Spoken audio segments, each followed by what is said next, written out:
Ftit jiem wara li l-Gvern ippreżenta d-dokument tal-konsultazzjoni pubblika bilan li jirriforma l-mod kif jiġu f'pajjiżna ħaddiema minn pajjiżi terzi, aktar professjonisti u msieħba soċjali komplew ifaħru din l-inizjattiva. Joseph Mifsud mill-Assoċjazzjoni ta' min iħaddem fl-aħħar jiem semma kemm kienet fuqta din il-politika li bbażata fuq 4 prinċipji ċari u 32 rakkomandazzjoni. U sostna li għalkemm il-ħaddiema barranin huma neċessità f'pajjiżna, bil-Labour Migration Policy se jkunu qed jitnaqsu l-abużi.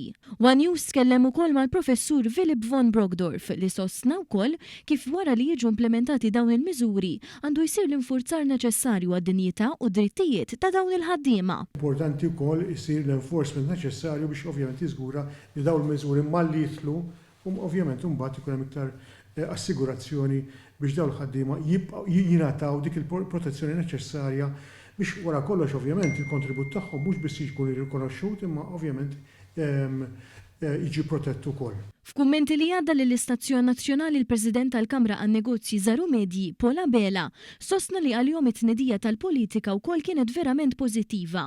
U tenna li bis-saħħa tal-konsultazzjoni pubblika sad-9 ta' frar li ġej, dan għandu jkun fl-aħħar mill-aħħar dokument li jkun ta' ġid għan-negozji Maltin u Għawċin.